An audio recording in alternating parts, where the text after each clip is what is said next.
These long dog days of summer, I mean, we just made it through a heat wave. Mama was parched through this heat wave. I was hitting up Dunkin' every single day, and I will continue to probably for the rest of my days, but especially this summer. Dunkin' is helping everyone stay cool this summer with its lineup of refreshers. These drinks are packed with bold, fruity flavors and served ice cold. It's amazing. Dunkin' refreshers are the perfect afternoon pick-me-up. I like to start my morning with them personally, and then sometimes I go back for a second one because I'm just feeling crazy. They come in a variety of delicious flavors, including fan favorites mango pineapple and strawberry dragon fruit. And then for a limited time, there's black cherry and there's pink pineapple. I'm going to tell you something right now, and it's a bold claim, let me tell you, but I stand behind it. Pink pineapple will change your life. It is so good. It has me feeling like I'm sitting in a pool, resort side, just living, honey. It's so yummy. Try your favorite flavor with green tea, sparkling water, lemonade, or Dunkin's all-new limeade. I haven't tried the limeade yet, but I'm going to. Usually I get my drinks made with green tea and occasionally lemonade, but I do really like the green tea. Or if you don't want to build your own, try one of Dunkin's curated refreshers like the Cherry Lime Ricky or the Ultimate Pink Daydream. The Cherry Lime Ricky, scrumptious. I could drink like 3 of these a day. They're so freaking yummy.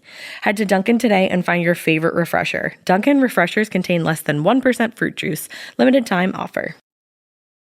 You know what's really terrifying? That unfinished college degree lurking in the background, just sitting there waiting for you. That's where Southern New Hampshire University comes in. With flexible online degree programs, there's no commuting, no rigid schedule, and no more excuses. Plus, they have some of the lowest online tuition rates in the U.S. Visit snhu.edu/morbid to learn more before your degree becomes just another story about what could have been. Every good detective needs a partner to support them on important cases. Think of a State Farm agent like your sidekick, there to help you along the way in your search for coverage. State Farm can help you choose the coverage you need, whether it's for your home, car, boat, or even RV. With so many options, it's nice knowing you have help finding what fits for you so you can get back to solving all of life's bigger cases. Go to statefarm.com or use the award-winning app to connect with a local agent and get a quote. Like a good neighbor, State Farm is there. Hey, weirdos, I'm Ash. And I'm Alaina. And this is Morbid Slumber Party Edition.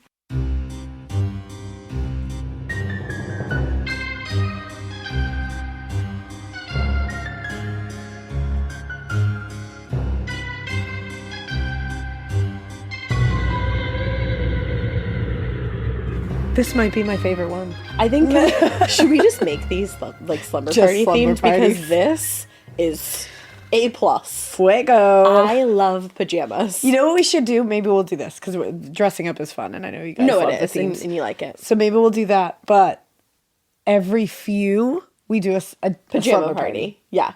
Love. We'll figure out the cadence of that. Yeah. You'll just get it. I don't know. We'll just be in pajamas. It'll just be when we're feeling lazy, like today. Yeah.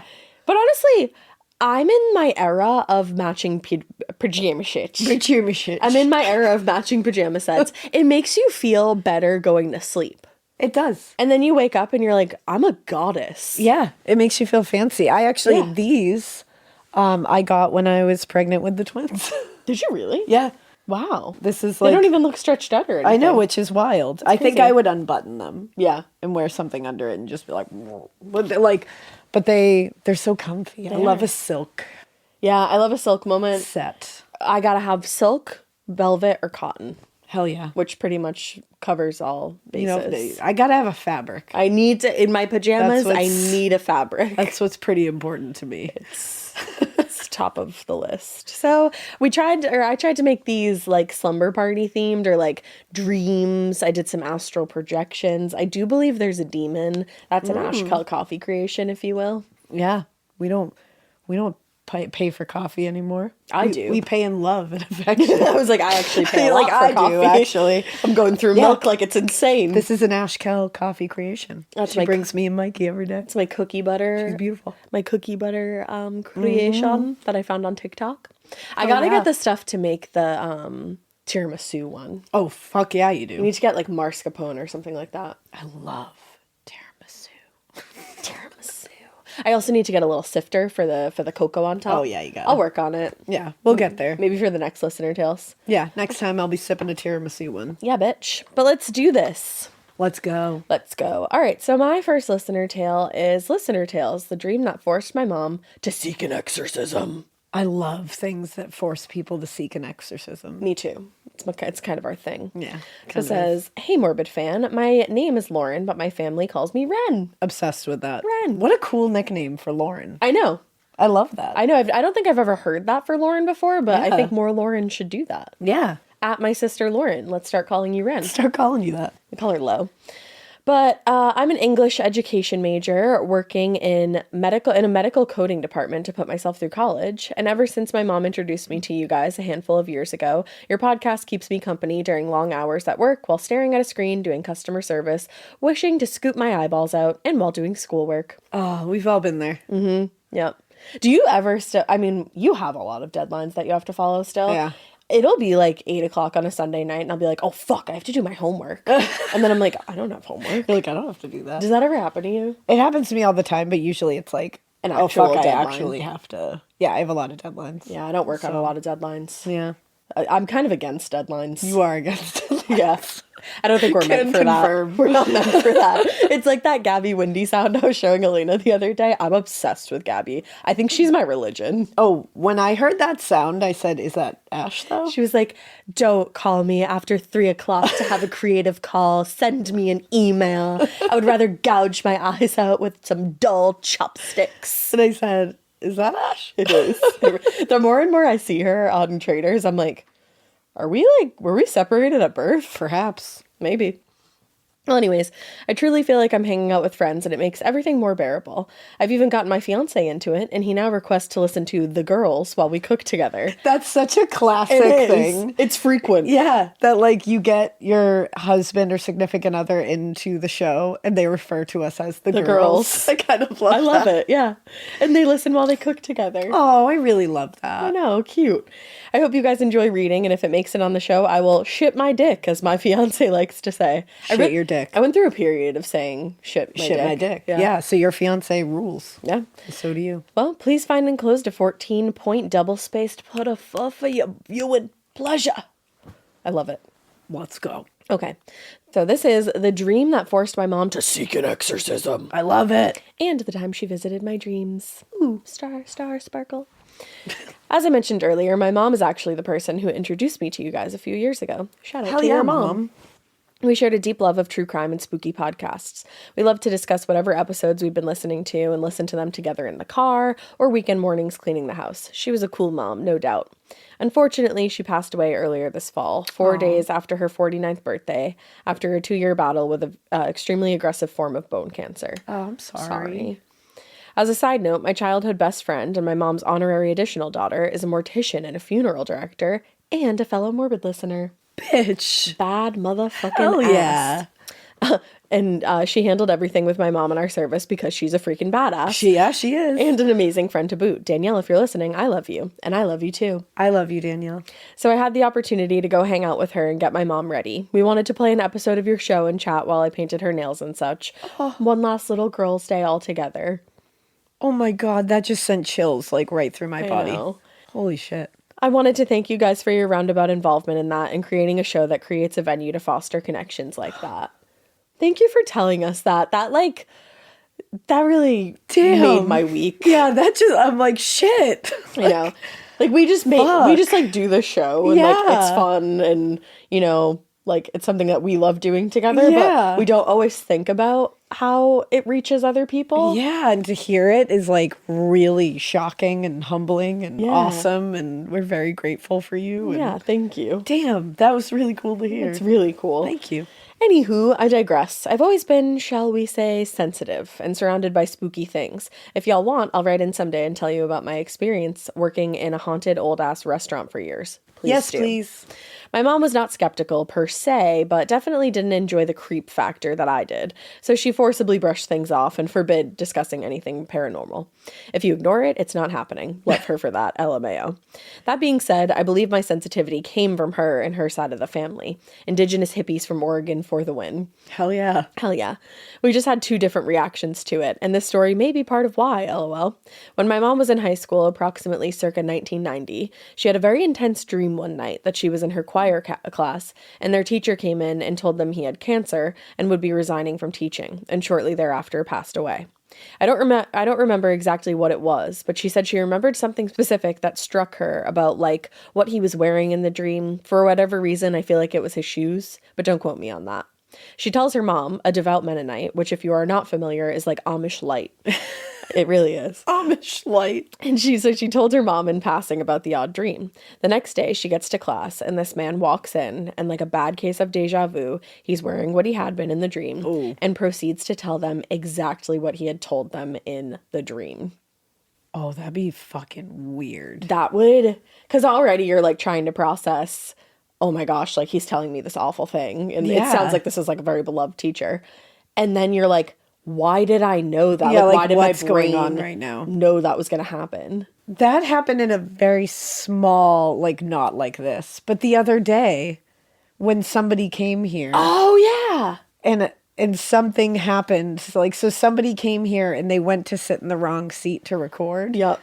And I had a dream the night before that was going to happen. That's so weird. And I was like, so when it happened, I was like, that was weird. Yeah. Like, I've never had that, like, on the nose prediction in a dream. And, like, very inconsequential, but, like, strange. I once had a dream that somebody I was really close with in high school, and it was, like, right after high school, like, something happened, and, like, there was a house fire where they lived, and I woke up to the news that there was a house fire. Yeah, see, that's weird. And, like, luckily everybody was okay, but I had dreamt it the night before, and I remember that feeling of just being like, why did I know that was going to happen? Yeah. And I've never had anything like that crazy happen, but we have things like that will happen. For sure. And it comes from Ma. Yeah, it definitely does come from my mom's side. Relatable. Yeah. Well, my mom understandably freaks the fuck out and can't decide if she has superpowers or what the fuck is going on. So what does she do? Like any reasonable high school girl, she thinks she's developed the ability to see the future and predict deaths. So she goes and tells her mom. Yeah. My grandmother, bless her heart, is a staunchly conservative woman. So her reaction, of course, was to call the church in and legitimately the year of our Lord, 1991, in a rural Midwestern town, and being distinctly not Catholic, attempt them to get to exorcise my poor mother. Oh my God. She only succeeded in traumatizing her a little bit. Oh, no. No actual exorcism was performed, but she did have to speak to the deacon or some other religious higher-ups, I believe, to make sure that she wasn't possessed by the devil himself, TM. TM. I love how you read it. I I like was that. like, the TM. devil himself, TM. When it was determined that she was not, in fact, in cahoots with the man down under, this was dropped like nothing had ever happened in true Mennonite fashion and never spoken of again. Wow. So in hindsight, I don't blame my mom for attempting to pointedly ignore anything spiritual. The threat of an exorcism has to leave a bad taste in your mouth. I mean, religious trauma is real. That's top of the list, religious it trauma. Now, this second part is my story, but it does connect as it involves my mother and dreams. For context, I was not with my mother when she passed away. My fiance and I were driving to be there, and we're about 3 hours away at the time. Oh. This led to a few weeks of intense dreams and nightmares regarding her death, which my therapist informed me were totally normal, as my subconscious sought closure, however unpleasant, and that they would resolve in time. Thanks, bro. Very helpful. Just kidding. We love him. Just when I was about at my breaking point with this, I had the dream. It started like lots of others. I was standing in my childhood living room, and my mom was there, looking as she did the last time I saw her, and in her wheelchair, even what she was wearing the last day I saw her a few days before her death. I remember thinking, here we go with this bullshit again, which is odd in and of itself, as I'm not prone to lucid dreams at all. Then I heard something behind me, and I turned around, and there was my mom. Only it was actually her, slightly younger, as I remember her from before cancer took her leg, her hair, and her vitality. She was beautiful and whole, and I don't know how to describe it, beyond her being so much more real and vibrant than the room even around us. That was my mom, guys. Oh. She looked at me and didn't say a word, but there was this silent understanding that I was real and she was real, and the dream realm around us wasn't. But it was just the venue where we had to meet in at this time. I literally have goosebumps. I can't stop them. She didn't say a word the whole time, just held me on our couch just as she did when I was a kid until I fell asleep and woke up in the real world. The nightmares stopped right then and there. I got the closure I was seeking. I don't know firmly what I believe about what happens when we shuffle off this mortal coil, but I know wholeheartedly that my mama is whole and healthy and still around in her own way, and that she came to be my mama bear just like she always does. I love that. Oh my God. I love that so much. The fact that she like just snuggled you, like, I'm gonna cry. I can't even. Yeah.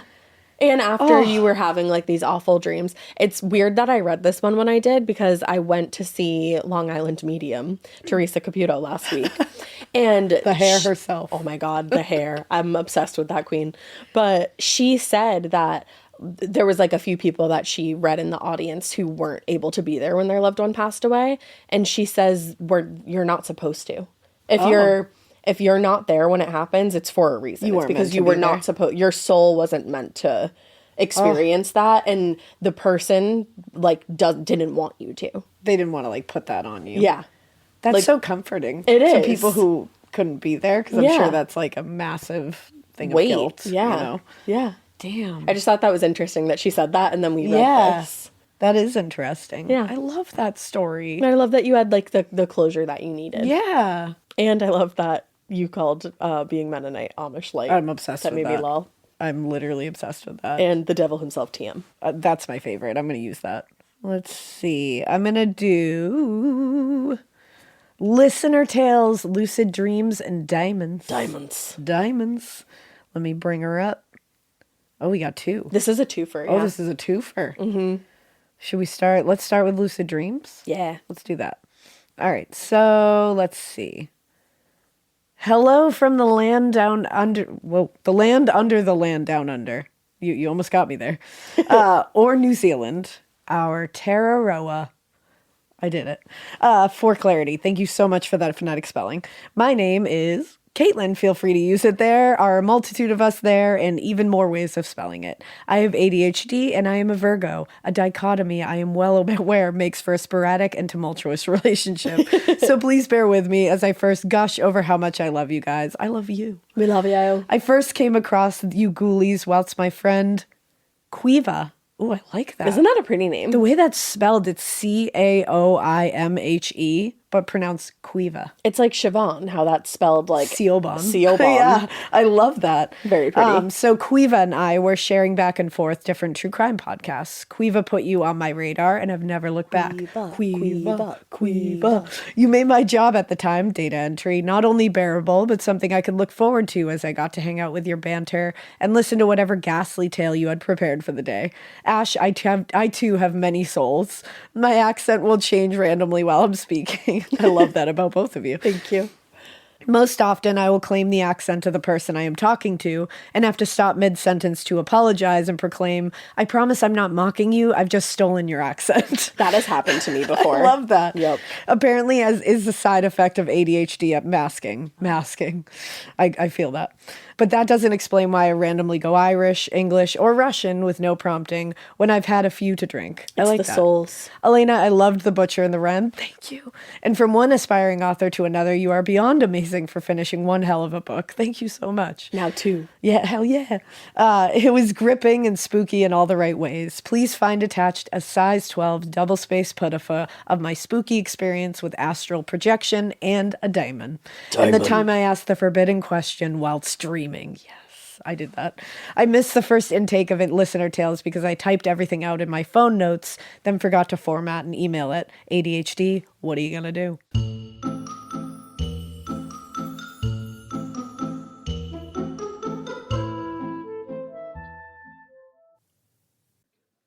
This part of the show is brought to you by Anua, the Korean skincare brand known for scientific, gentle, yet effective formulations. The latest from Anua is the Retinol Collagen Gua Sha Cream, a firming cream with a gua sha-shaped tip built right in. Have you guys heard of gua sha? It's that viral massage tool that moves fluid and tension out of your face. Less puffiness, a snatched jawline, honey, more definition in your face. Retinol firms and reduces fine lines, and collagen keeps your skin plump and structured. This cream has both of those things, arguably the most optimal combo for that snatched, lifted look all in one step. I am obsessed with the gua sha cream. First of all, it feels so cool to the touch when you put that on your face. It's just like, this is lovely. It's like a little spa treatment that you can give yourself. I like to do mine at night after I get out of the shower. I rub the cream on my face with the little gua sha. I'm sculpting that jawline, honey. I got it on the cheekbones. And actually, I had a facial the other day, and the lady doing my facial, the professional, she said, "Do you use a gua sha at home?" And I said, "I do." And I said, "How did you know that?" And she said, "I didn't have those little like bumps in my chin or like different areas like that." So she could tell that I was using the gua sha. And I said, "Oh my God." I just feel like I wake up less puffy in the morning when I do it the night before. But you can do it whenever you want to. I, 10 out of 10, recommend this product. The Anua Gua Sha Cream value set is available at anua.com, already discounted. Use code MORBID for an extra 10% off. That's ANUA.com, code MORBID. Chilling crime cases are mysterious, but finding coverage shouldn't be. With the State Farm Personal Price Plan, you have options and can personalize your plan to help create an affordable price so you can get back to cracking all of life's bigger cases. Talk to a State Farm agent today to learn how you can choose to bundle and save with the Personal Price Plan. Like a good neighbor, State Farm is there. Head to statefarm.com to get a quote. Prices are based on rating plans that vary by state. Coverage options are selected by the customer. Availability, amount of discounts and savings, and eligibility vary by state. All right, so let's start with lucid dreaming. Yeah. Because I'm very excited about this. This one is creepy as fuck. Let's go. I did the thing. I was dreaming, and I knew I was dreaming because since I was 5, most of my dreams have been lucid. By the way, sorry about my voice if it sounds a little off. No, I love your sick voice. It's a sick voice. I'm struggling with it, but I've been drinking tea. I envy your sick voice because you sound like Lilo. Thanks. I sound like some scary old lady who's like... I love that too, though. I sound like Chandler Bing's manager. Hell yeah. No, Joey's. I just started watching Friends. I dig that. So I was watching this woman standing in the sunlight. She was dancing. I suddenly remembered I needed to ask her the date and time. So I blurted out, "Hey, do you know the date and time?" Her serene face shifted abruptly and she stopped dancing. The sunlight seemed to lose its shine and the woman began yelling and sprinting towards me. "You bitch, why would you ask that?" I hate that. I was afraid, so I did the thing I usually do to wake up and counted to 5.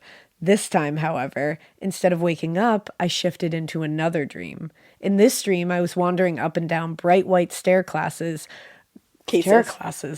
I realized that as I was, you can probably see I'm like, stair classes. That's not what that says. No. You wrote staircases. I said stair classes. Bright white staircases reminiscent of the topsy-turvy ones from the final scene in The Labyrinth a la David Bowie. So you were meant to read this one? I wasn't alone here either. There were people dressed completely in white, continuously traveling up and down the stairs. Their faces were blank with emotion, and as I'm typing, I can't recall their exact features. However, I was outnumbered 100 to 1. I have had many a weird dream in my life, but this is the first time I've been dropped into a dream that didn't have at least a point of familiarity. I was curious as to where these staircases would lead, so I assimilated myself into marching up and down the stairs. Good for you. I know. Only to find myself on a staircase above more marching people dressed in white. There didn't seem to be an end to the stairs, and I realized I must be stuck in a loop of sorts. It occurred to me that maybe this was my punishment for asking what the date and time was. That's terrifying. I hate that. Really scary. So in typical me fashion, I decided, fuck this. I stopped in my tracks, turned around, looked at the blank faces of the matching pedestrians dressed in white, and shouted, hey, what's the date and time? It was like a shock had gone through the crowd. The steady sound of marching ceased immediately. Oh.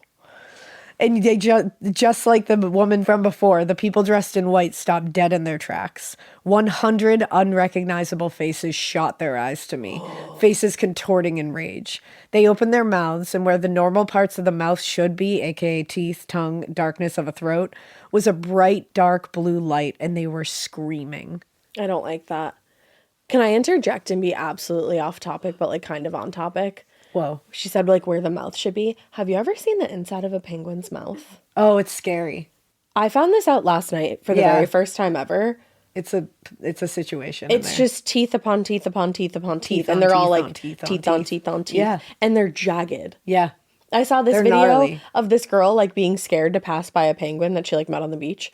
And I was like, why is she scared? It's a fucking penguin. Because of that mouth. And somebody commented that. Yeah, someone said what that mouth do. Pretty much. And she said, I don't want to know. Like, why? Yeah. Why? Because they're too cute on the outside. Well, probably fish bones too. Yeah. And they got to like crush that fish as it goes. Yeah. But they need my like God, lots of teeth. if you don't know what the inside of a penguin's mouth looks like, please Google look it it. up. Anyways, back to these mouths. Google it. What did these mouths do? They didn't rush me this time, but the sound was deafening. This time, before I could try to wake up, I dream shifted again, and this time I was sitting at a desk opposite a man who kind of looked like a relatively famous actor I'm having trouble remembering the name of. Insert name here if I remember. Steve Valentine. I don't know if I know who that is. I'm going to look it up. I know, I need to know now. Let's find out. Worked it out after about a day of trying. I love that. Steve Valentine? Yeah, Steve Valentine. He's a British American actor. I feel like that makes sense that he would come into your dream. Oh, okay. He just looks like somebody that would come into your dream. Yeah, he's just like, hey. Can we get a close up on Steve Valentine in the We got house? a close up. He's got great teeth. He does. What that mouth do? Sum up though. He's got mysteries in there. Yeah, especially with his mustache. Yeah, you know, with his mustache. Oh, I tried to open Instagram, His but I don't mustache have makes that. it very mysterious. Yeah. So as he was talking to me, it seemed like he was in the mid-sentence and was explaining something to me. It was like I had blacked out and was coming into the middle of a discussion. I was missing a piece of the conversation and came to his words, and that's why it's important not to ask the question. And this isn't a quote. Now you have two options. Either you can have your normal dreams back and never ask the question again, or you can continue to ask the question but never have control over your dreams again. At the time, the choice was obvious. I occasionally have night terrors, so the ability to control my dreams is a necessary component of me acquiring a peaceful night's sleep. Yeah. I picked to never ask the question again whilst dreaming, and then I woke up in my bed in a cold sweat with a searing headache. I pinched myself to make sure I was actually awake and thought about writing all this down in case I forgot in the morning. However, I decided the headache was bad enough that I didn't want to look at my phone screen. I lay there for a while contemplating what I could remember of what the man had said, quote, and that's why you can't ask the question. Don't tell anyone about what I have shared. Either you can have your dreams back or go back to the white staircases. I had to actively stop my brain from wanting to ask the question again after I fell asleep.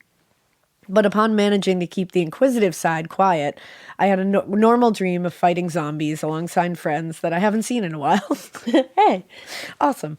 I should really hit them up and see how they are. Anyway, that's my experience of asking the dreaded question of what is the date and time while streaming. It was your podcast that gave me the idea to do so, and even though it was comparatively harrowing experience, it was certainly interesting to see how my dreams reacted to it. I now have a migraine, so I'm a sign off. Yours cautiously, Kat. Cat. That's terrifying. I've done that. And I had a similar experience where everyone was so mad at me. Yeah. And then it shifted me out of that dream and into another one. I read these yesterday. And so last night when I was falling asleep, I was like, I kind of want to try it. But I can't always lucid dream. Like sometimes I just fall asleep and it happens. And other times I can't. Yeah, I haven't been able to super control my lucid dreaming when it happens. Yeah. I want to. I want to. Jinx. I just bought a bunch of books about lucid dreaming. Yeah. So So maybe you'll figure it out. We're going to get on it. I'm taking this witchy class, and like the second part of it, they talk about like astral projecting, and I'm sure lucid dreaming will come up there. Yeah. So, That's interesting. yeah. I know. like that. I'm a little bit scared though. I don't think your dreams are just dreams personally. Probably not. No. I thought it was weird that it worked. I'm usually one that like, I like to prove things wrong. Yeah. That's kind of, We that's know. like kind of my thing. Yeah. And so when we had read those first ones about asking the date and time, I was like, okay, I don't know. Yeah. Like I'm going to try this. And I was like, when I tried it, I was shocked at the response and the feeling in the dream that I had. I feel like our dreams are almost like a higher conscious, but like we haven't totally figured out how to figure it all out. What it all means. Yeah, I sounded really high there. We I'm haven't not. figured out How to like figure it all out. out, man. You know? Yeah, someday we'll figure out how to figure it out. Let's figure it out. Let's do that. Let's do it together. Yeah. So let's talk about demons. Demons. Demons. I don't want to do that because I'll cough. Careful. I want to start this off by saying I've always been sensitive. I love how many sensitive listeners we have. I know. We have a lot of those. It makes sense. I can walk into a crowded room and tell if something is off. Same. When I was a kid, I had active conversations with shadows and was able to know if something bad was going to happen. I was obsessed with the supernatural and devoured literally anything remotely on the topic of ghosts, species, and magic. Alaina?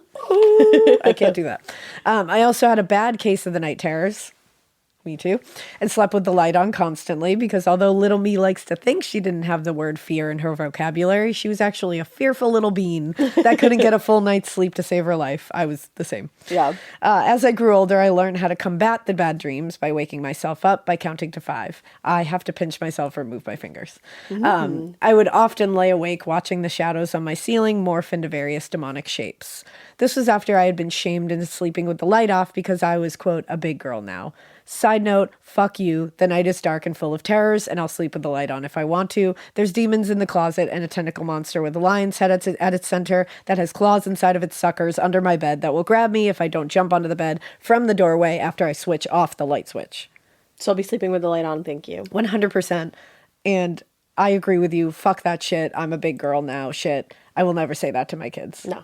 Because I am 39 years old. I have to sleep and with I the still TV need on. the TV on because of the light and like light murmuring sound that lulls me into sleep. Same. I also have this weird thing, and I don't know what this is, but I have a nightlight in my bathroom, and it like flashes like through the colors of the rainbow. Oh, yeah. And if I go into my bathroom at night, I won't step foot in the bathroom if it's on red. And while I'm in there, if it flashes red, I close my eyes until it goes to the next color. Wow. I don't know. I like that. It freaks me out. I mean, hey. Yeah. You gotta go with your gut. It's a on that weird one. thing. You think something's weird, you gotta go with it. Yeah. No, I feel that. The girls have like my kids have this like constellation light that's I like know. the northern lights with like stars. It's so pretty. And it is every night. It has to stay on. And when I go up to bed after they've gone to bed, I go into the room just to like check on them. It's just like a habit. I have to do course. it. And then I always turn it off and turn it back on so that it won't cycle through and shut off in the middle of the night because they will wake up and be like, "Wah!" Yup. So it's just like a habit now. And I don't care how old they are when they use it. They have one at my house, and I'm always tempted to bring it into my room when they're not there. Yeah. I'm like, I should just like take that. It's soothing as hell. It is. I would use it. Yeah. But John doesn't like light. This is his actually. Because he does not like light. Yeah, and I need know. it. It's a tough, I would have to pick between the TV and that, I think. Yeah, that's the thing. I'm not a like bright light No. person at night. So like I can handle certain TV shows, but they have to be like calm. Yeah. As well. Oh, well. Yeah, we differ there. Yeah, we found that out the other day. I fall asleep to Bravo. Yeah, I So couldn't it's just do like that. women screaming at each other. Yeah, I can't do that. I have But like, I have it on like Office a low and Parks level. and Rec because it's pretty Yeah. low key. Yeah. Yeah. Makes sense. You know? Anyway, this story takes place much more recently than I would have liked it to have taken place. This story begins with a mirror. Now, this mirror isn't the small, spooky mirror from a horror movie with a gilded frame. This mirror is the size of a fucking wall and resides in the bathroom I share with my partner and one of my flatmates. On this night, I was standing in front of the mirror on the damp tiled floor. I think I had gone to the bathroom half asleep and came to consciousness while washing my hands. Though the taps were turned off and my hands weren't wet, I was staring at my reflection, or at least where my reflection should have been. In the mirror, I could see the doubles of everything in the bathroom. I could see the shower, whose grout refuses to appear clean no matter how much bleach we scrub into it. The grout is so hard. Right? The porcelain bath and the ever-dramatic peace lily wilting in the corner, even though I had watered it earlier that day. Lilies are tough. Lilies are tough. I could even see the light in the hallway streaming in through the open door. But do you know what I couldn't see? Me. I was standing in the bathroom looking at a mirror that takes up the entire wall, and my body was absent from its surface. How fucked is that? I can't even How picture that. Fucked is that? I looked over my shoulder to check that everything in the mirror was present in real life. That is when the dread set in. Cold fear tore its way through my core, its icy tendrils clawing at my very being. You're an aspiring writer? Write the book.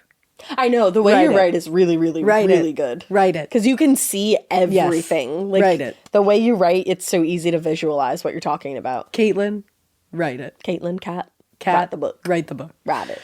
All at once, I was aware of the presence behind me. Something was staring at me behind my back, watching me through the mirror.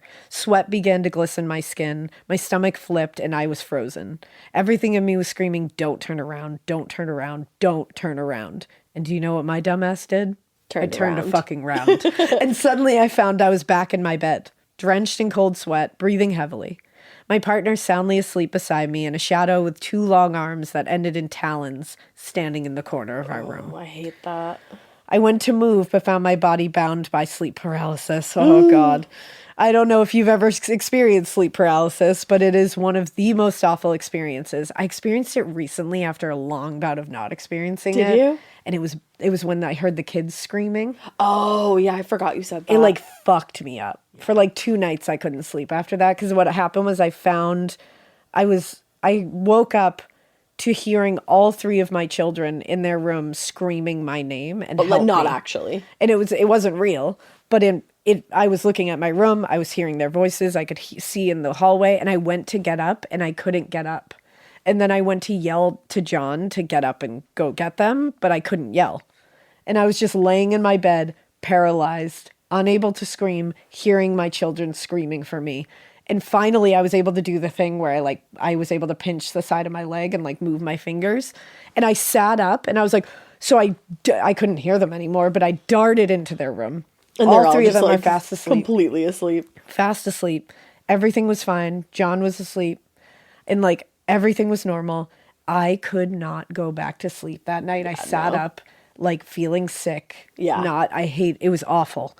I've had dreams, like, not on that level, but I've had dreams similar to that where I've had to, like, sit up and just, like, fall asleep naturally. Take a moment to, like, but that one fucked me up. I could not get back. And even the next night, I couldn't fall asleep. Yeah, that would shake me. It fucked me up. I've only had sleep paralysis, like, once, and it was in a car when I was little. Oh. And I was having this, like, wicked scary dream, and I remember, like, opening my eyes, but not being able to move at all. But, like, seeing, like, the cars pass. Ooh, it was weird. It's scary. And when it happens in, like, your bed, oftentimes you see things in the room with you that you can't move away from, and they're, like, coming towards you. Yeah. And, like, while it's happening, you're sitting there being like, oh, my God, this is real. Like, there's something in my room and I can't move. Like, it's this weird, like, thing your brain does. Yeah. It's very weird. I hate that. I hate it a lot.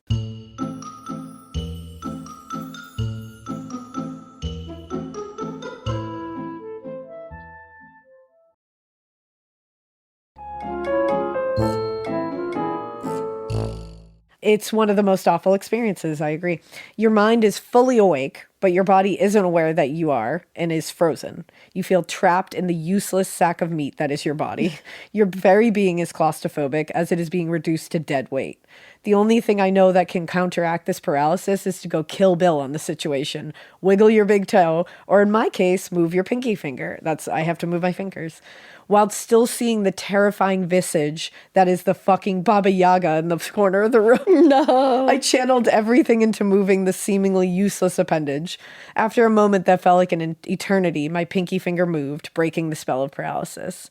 I bolted to turn on the bedside table light, telling the demon to fuck off as it wasn't welcome here.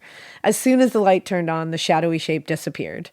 I sat up on my bed, legs to my chest, blanket clutched tightly to my chin, breathing as slowly as I could muster, trying to calm myself down. My partner woke up at this point due to the commotion. He told me it was... This episode is brought to you by SoFi, the all-in-one finance app where you can bank, borrow, and invest all in one place. Let's talk about bank accounts for a second. The average bank savings rate is 0.39% in interest. You're earning pennies on your savings, and it doesn't have to be that way. But with SoFi's high-yield checkings and savings, the money barely making moves sitting in your savings account can earn over 8 times the national average savings rate with eligible direct deposit. No account or overdraft fees. We love transparency. You can get your paycheck up to 2 days early, plus get up to a $300 welcome bonus when you sign up with eligible direct deposit. Sign up for SoFi checking and savings at SoFi.com/morbid. SoFi checking and savings is offered through SoFi Bank, N.A., member FDIC. Terms apply. Getting scared is one thing. Getting a thrill is, well, you want more of those in your life. The Genesis GV70 is built to thrill, baby. A thrilling yet elegant design always makes driving the GV70 an exciting adventure. Its powerful athletic stance screams performance and turns heads. Everybody's looking at you, girl, or boy, or whoever. Command the road and experience a class-leading standard 300 horsepower. Oh my God. Plus, discover the different dynamic drive modes for all different terrains.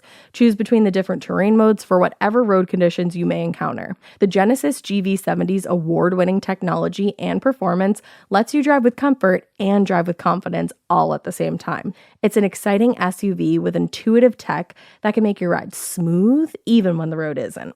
And its blind spot cameras allow you to see what's next to you. It's like having eyes on the side of your head. That's pretty iconic. Its performance, by the way, is measured not only in power, but in how it makes you feel confident, sexy. The Genesis GV70. Learn more at genesis.com and feel the GV70. It's okay and to go back to sleep. I turned the light off, but I couldn't shake the seeping terror. I ended up getting out of bed, going downstairs to the kitchen and grabbing the salt.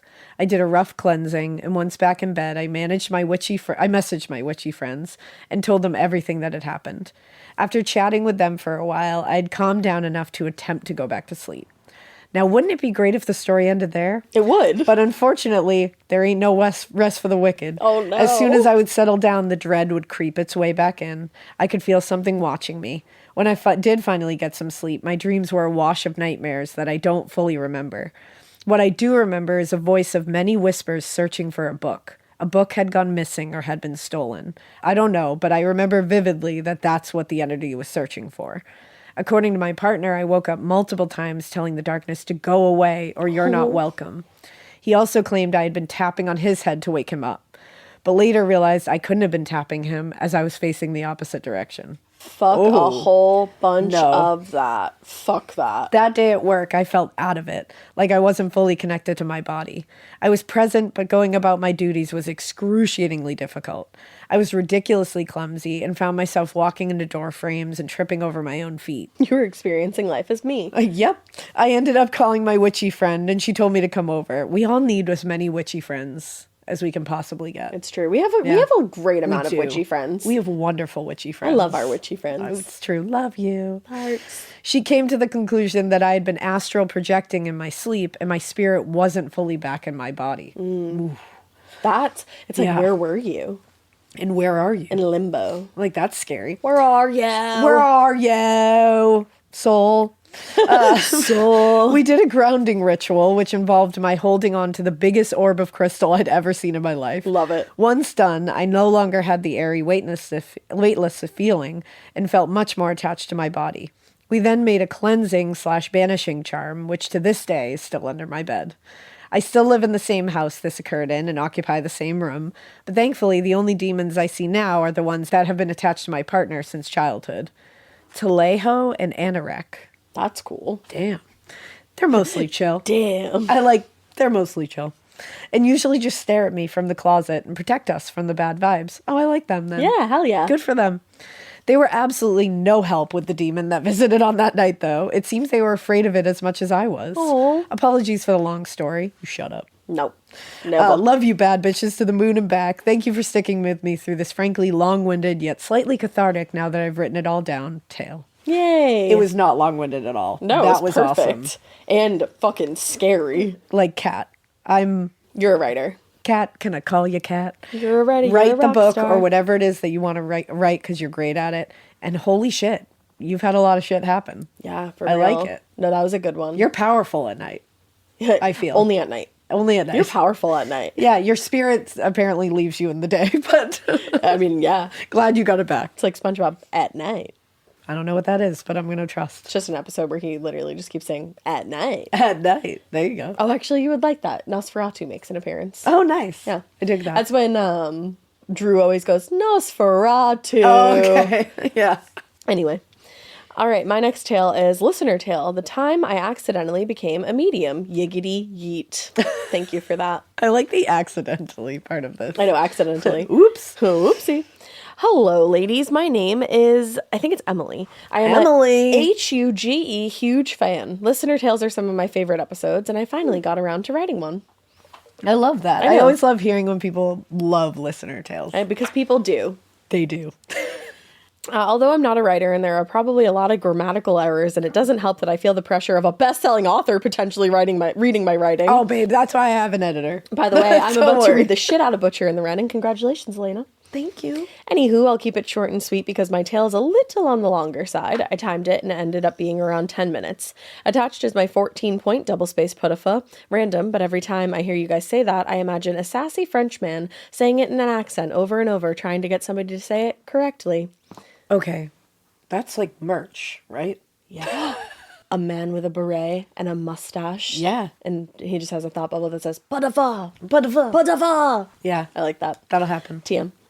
Nope, I already said that. Make sure to scroll to the bottom to the put-a-fa to see all my little pictures I attached to give some faces to the mentioned names. Oh, that reminds us. Oh yeah, That's a very good and that's why we drink would say a segue. a segue. A segue into if you guys have attached photos to your listener tales and you are cool with us sharing them on like socials to like add to the whole like story and everything, let us know in the listener tale which ones we're allowed to, which ones you're fine with, or you can say none of these are okay For to public share, consumption. which is totally fine. You're not gonna Yeah.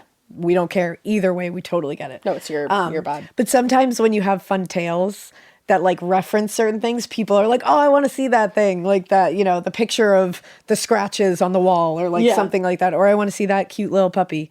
So if it's cool, just let us know. If not, let us know. And if you don't say anything, we will not share it. Yeah, Because we'll just exactly. assume that it's not okay. Yeah.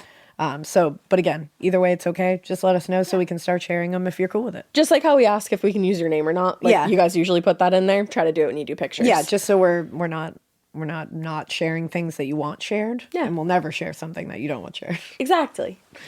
So, if this makes this on the podcast, consider my pants soiled. Love you guys. Heyo, hope you got new have soiled pants. pants.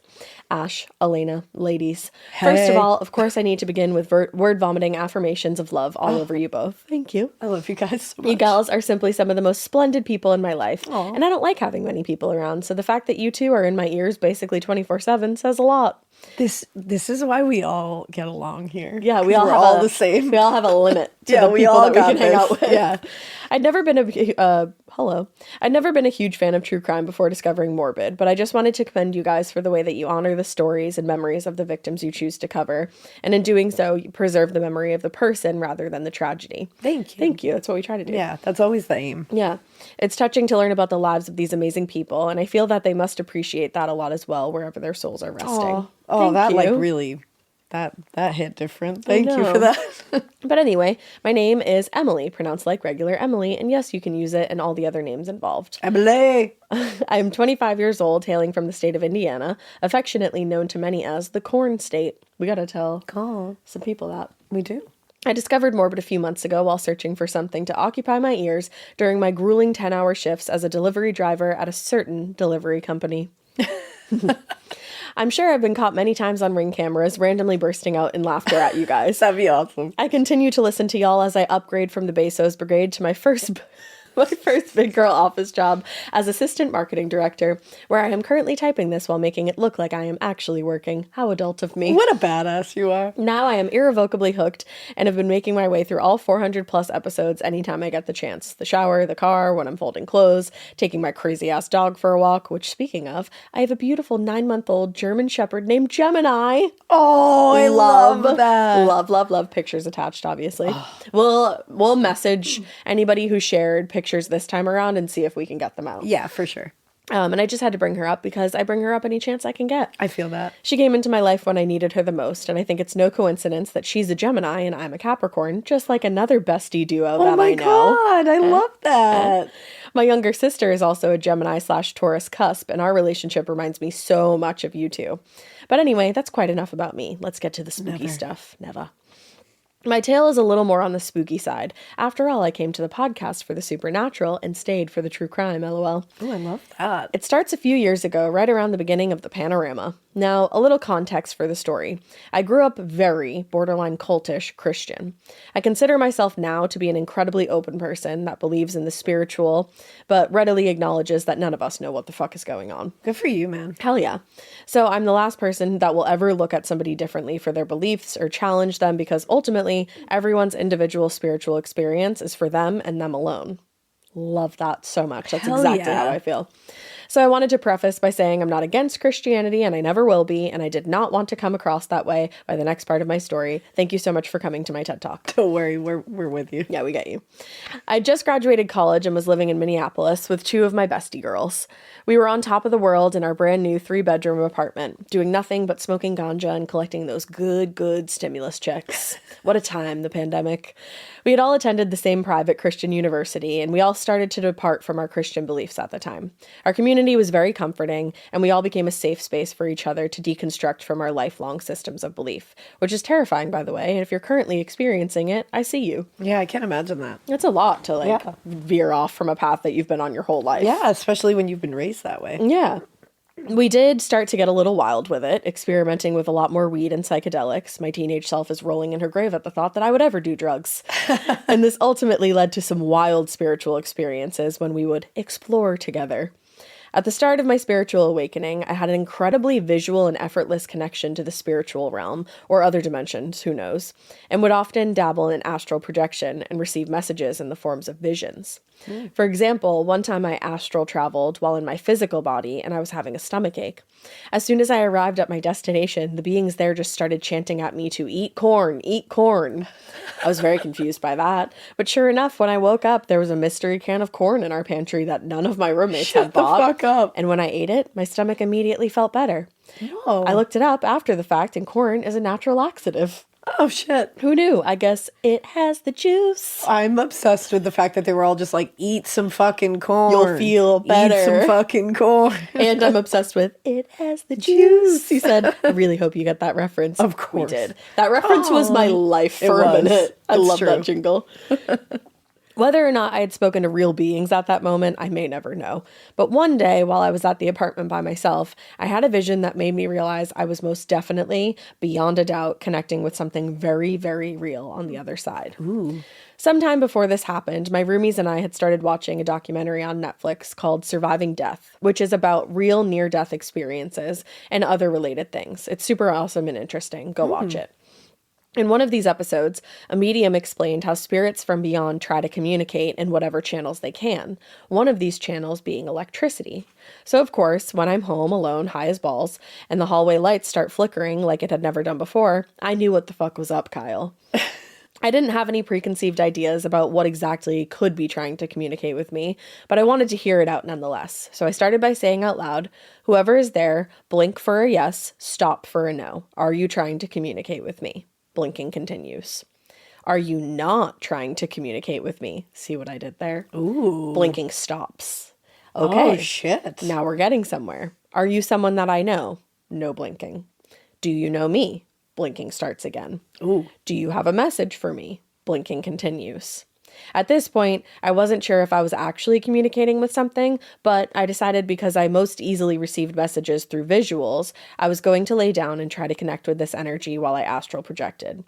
Now, I don't know about a lot of people's experiences, but for me, astral projection feels like a marriage between my intuition, my mind's creativity, and spiritual guidance. So a lot of times the messages are formed around stories that I'm shown. Isn't that really cool? I like that. This is really interesting. The vision started off with a king who was the main character in this story.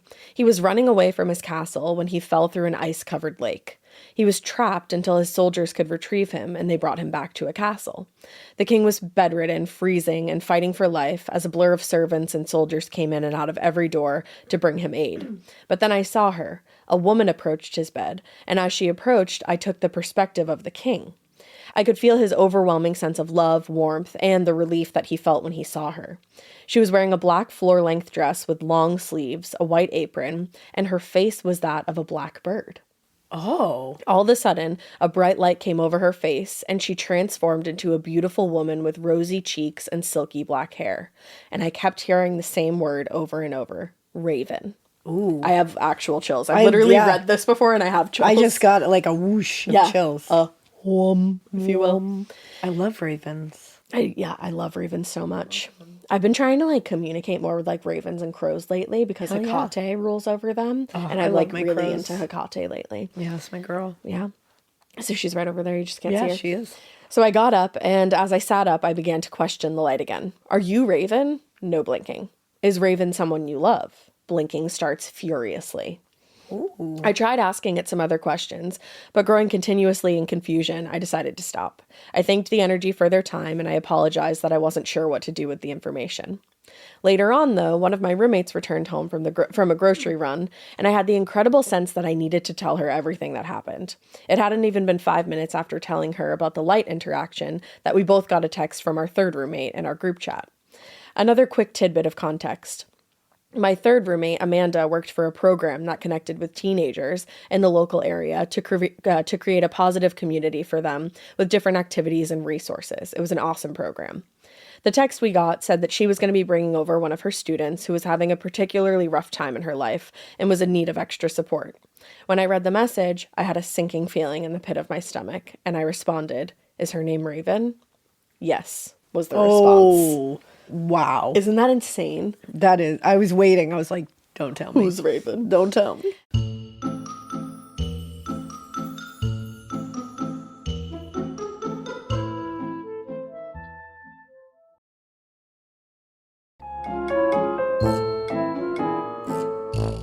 As I read the message, I collapsed in a heap on the ground and I started to sob uncontrollably. I was overwhelmed with the feeling of grief and loss.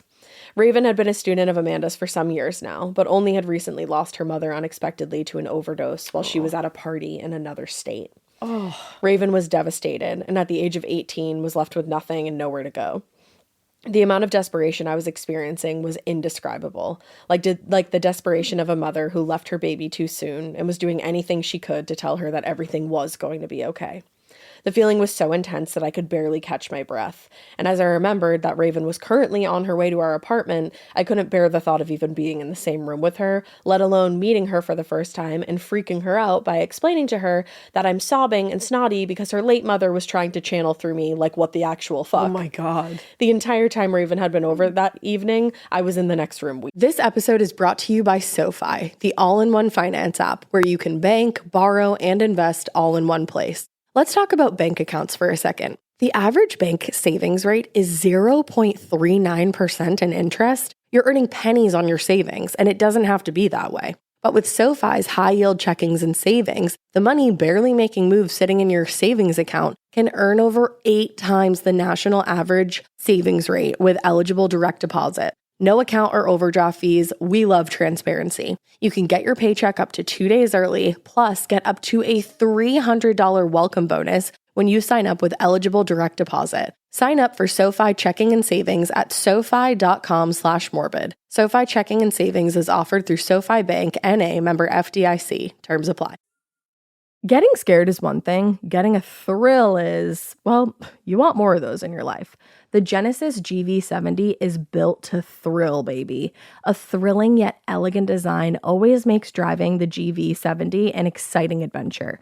Its powerful athletic stance screams performance and turns heads. Everybody's looking at you, girl, or boy, or whoever. Command the road and experience a class-leading standard 300 horsepower. Oh my God. Plus, discover the different dynamic drive modes for all different terrains. Choose between the different terrain modes for whatever road conditions you may encounter. The Genesis GV70's award-winning technology and performance lets you drive with comfort and drive with confidence all at the same time. It's an exciting SUV with intuitive tech that can make your ride smooth even when the road isn't. And its blind spot cameras allow you to see what's next to you. It's like having eyes on the side of your head. That's pretty iconic. Its performance, by the way, is measured not only in power, but in how it makes you feel confident, sexy. The Genesis GV70. Learn more at genesis.com and feel the GV70. I didn't get any other messages from Raven's mother. However, I came to learn later on that Raven was a caretaker of sorts for her, which lined up with the narrative from my vision. Yeah. I feel the king leaving the castle was representative of her mom leaving home. His breaking through the ice was the tragic event ending in her loss, and the appearance of the woman represented her longing to be with Raven again. Wow. A stretch, perhaps, but I needed some way of rationalizing No, that. I think it makes sense. I don't think it's a stretch. I told her about the experience eventually, and while she was a little weirded out because she didn't consider herself spiritual at the time, she was very comforted by the sentiment of her mother still being around her. Raven moved in with us a few months later, and we all became one big happy family for a while. Things didn't exactly end on a super cheeky note in the household by the time I moved away, but Raven and I remain close, and we chat as often as we can. Oh, I love that. I know. I try to tell her every time we talk how proud I am of her and that no matter what, I will always be there for her. After all, I think that's exactly why her mother came to me in the first place. She needed to know that her precious daughter would be okay, that she had people who loved her in her life, and that those people would look after her. Today, Raven shares an apartment with Amanda and works as a store manager while pursuing modeling and fashion, and even sews her own clothes. I really mean it when I say I'm so, so proud of her. I'm proud of Raven. Me too. As for me, I haven't dabbled so much in mediumship since that point. It reached a point for me where I had to kindly ask energies to leave me alone because I was starting to see and hear things quite constantly, creating a lot of paranoia in my daily life. Will I ever get back into that world? Probably, just not until I'm ready. I was and still am processing a lot from that time, but hopefully I'll have more tales for you one day. If you've made it this far, thank you so much for reading, regardless of whether it ends up on the pod. Although if it does, I got a fresh set of Fruit of the Looms ready to go for the Caca Fest that will surely be happening in my pants while I listen. And Deb, you superhero, thank you for reading through all of these. You're an angel, I just know it. She is. She is. And with that, ladies, keep it weird, but not so weird that you accidentally channel your future roommate's dead mom while smoking way too much pot and end up talking to your light bulbs. Or do. Do you, boo-boo. Do you, boo-boo? I love it. I like it. That was so good. Damn. Emily, right? That was a good one. That was really good. And spooky. Super spooky. That gave spookiness. But it was like wholesome spookiness. Yeah. Damn. Dang. All right. Well, I think we're going to end on listener tale Dreamtown, where I met my husband for the first time. This one's really cool. I'm obsessed with the idea of Dreamtowns. I know. I Can't love a get over Dreamtown. it. Can't I love stop, it so won't much. stop. Attached for your consideration, I've included my tale of Dreamworld and how I met my husband there. If you decide to read this tale, you may use my first name, Heather.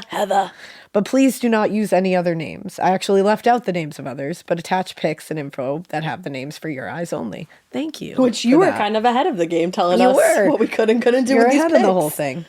All right, it says, listener tale, follow up to listener tale, Dreamtown. I met my husband when we were children in the astral world, only to meet up when we were adults in this world, thousands of miles from our childhood hometowns. Isn't that fucking crazy? Whoa, that's crazy. It says, hello, Ash and Alaina, starting with the obligatory gushing over how fantastic you both are and what in that you do. You are both fantastic. Listening to Morbid genuinely feels like sitting around talking with my besties about all things morbid and whimsical. That's exactly what we want. It really is. So please keep doing what you do and always wishing you both the best of success in all that you do across all your lifetimes. Thank you. Love you guys.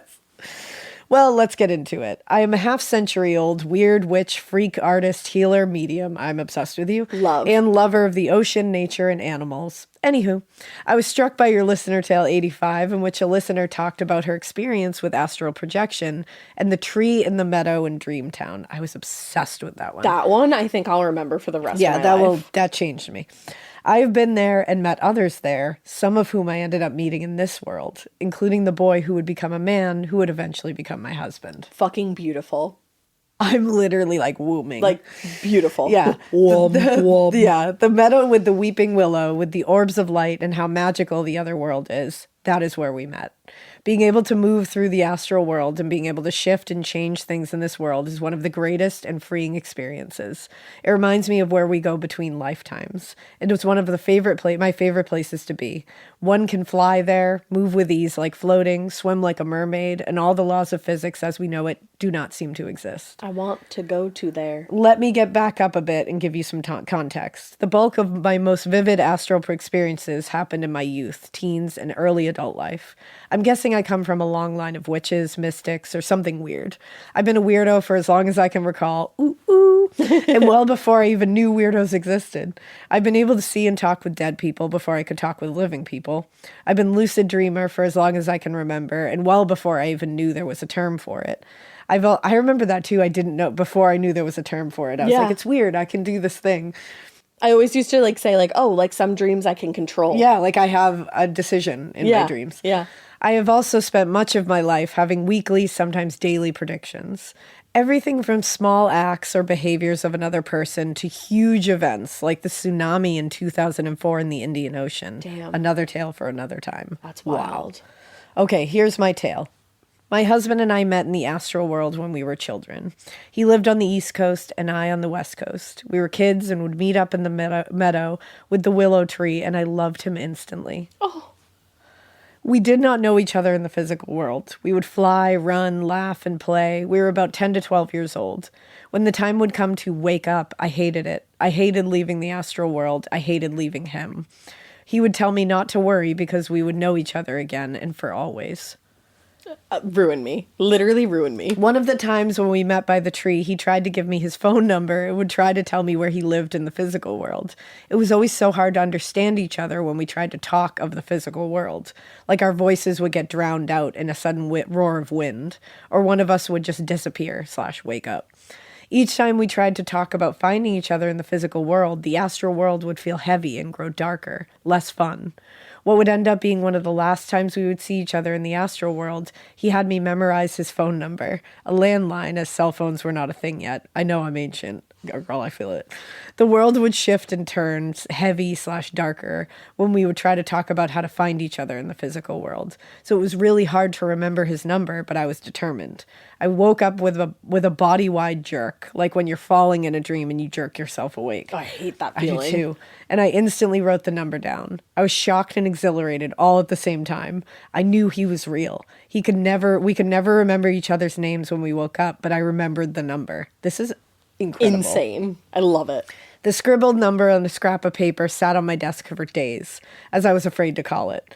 It felt like we broke a major rule and somehow we would get in trouble. But I called it on a weekend and my heart raced, my mouth went dry and felt like a bowling ball was in my stomach.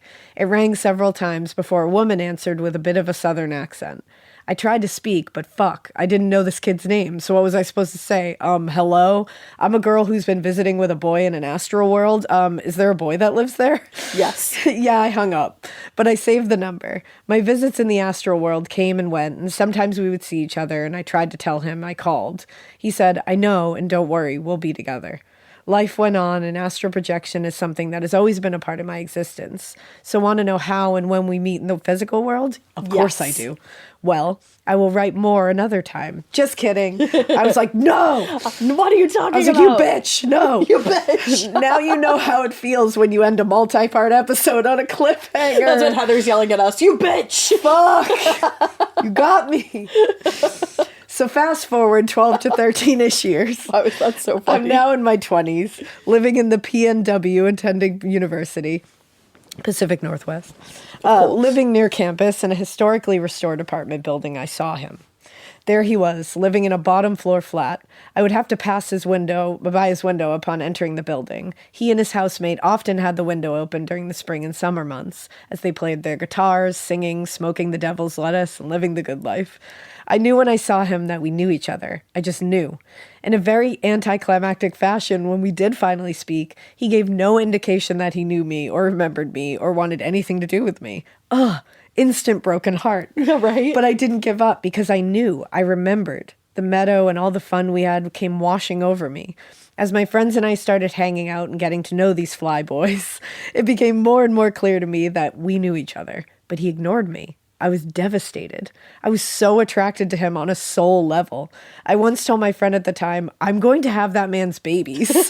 She turned and said, just his babies? No marriage? I just gave him a knowing smile. Fast forwarding a bit, he finally began noticing me and talking with me. And next thing you know, we're dating. I did straight up ask at some point, what changed? Why are you paying attention now? He replied, bro code. I was like, what the fuck does that mean? He explained that his flatmate called dibs. I should have been horrified that I was being seen as a possession, but I was kind of flattered. I get it. She goes, it was the 1990s, way back in the 1990s. You know, we were not as woke then. Yeah. Once it was painfully clear I wanted nothing to do with his cringy flatmate, the bro code was dissolved.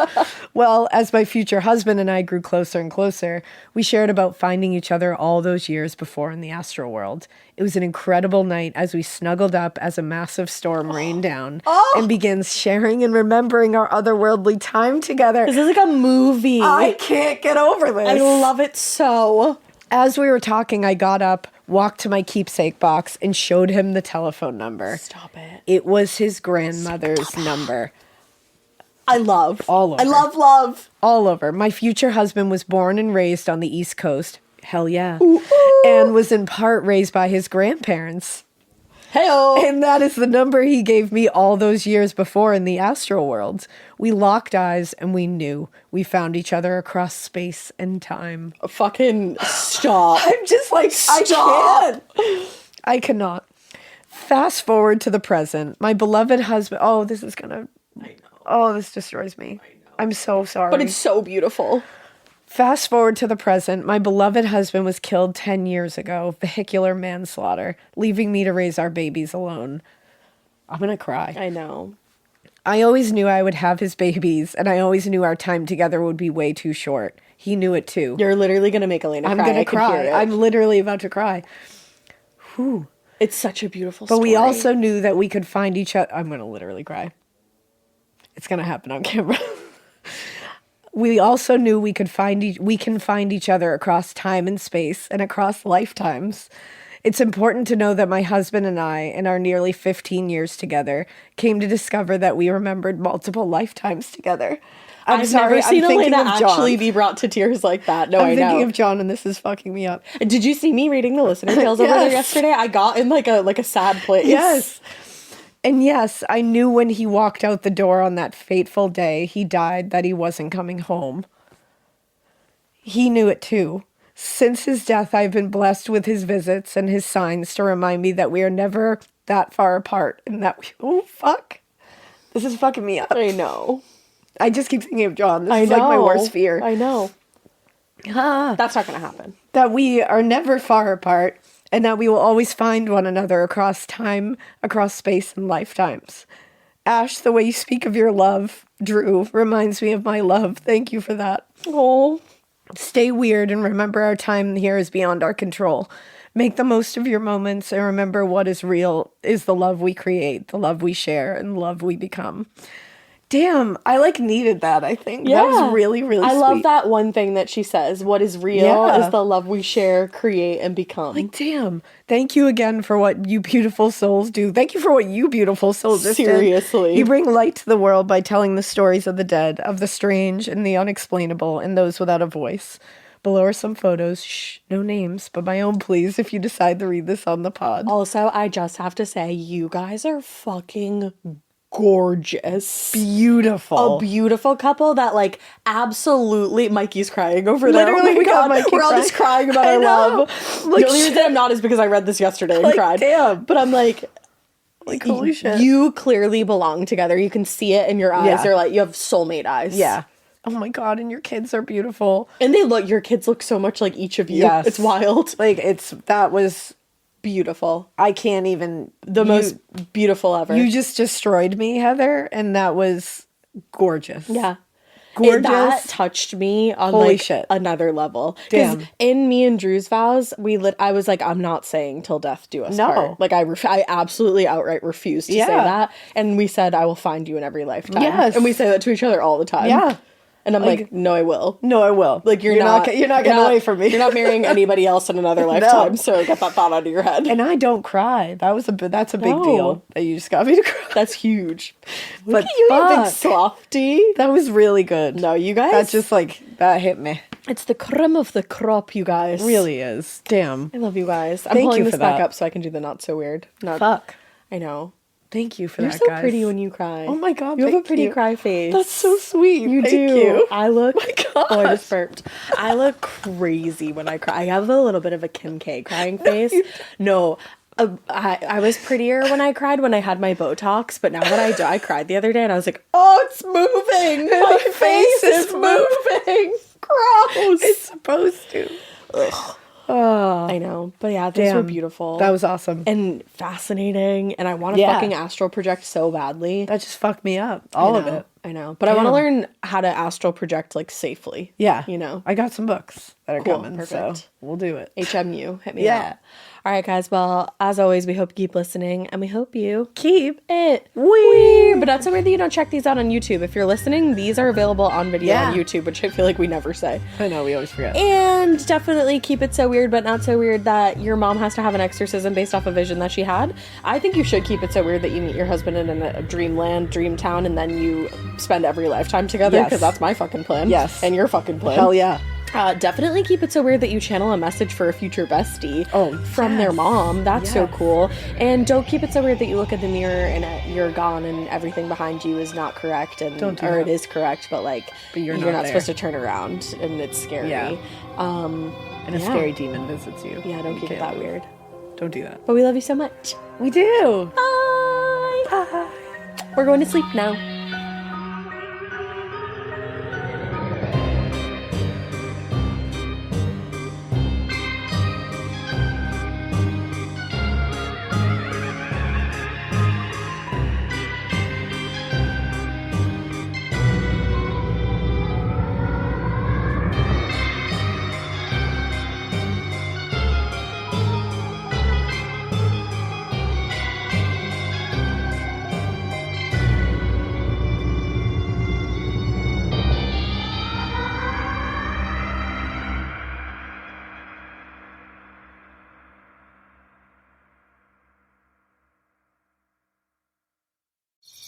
Traditional home security only alerts you after a break-in, and that's too late. Simply Safe is changing that. Stop. This is Simply Safe. Police are on the way. We don't just alert, we stop crime before it starts. Simply Safe, plan starting around $1 a day. Save 50% on your new system with professional monitoring at simplysafe.com/SXM or with promo code SXM. Outdoor deterrence requires a Simply Safe Active Guard outdoor protection plan starting at $49.99 a month. Visit simplysafe.com/licenses for alarm license information. Tennessee 2012. You wouldn't take financial advice from a 72 hours in a single day alpha influencer, would you? Same goes if you're in a car accident or any accident. Who you choose matters. That's why Morgan & Morgan exists. They're the largest injury law firm in America, and they've built a reputation by actually winning cases, not just talking about it. Over 1,000 lawyers across all 50 states and $30 billion recovered. Injured? Go to forthepeople.com/podcast. That's forthepeople.com/podcast.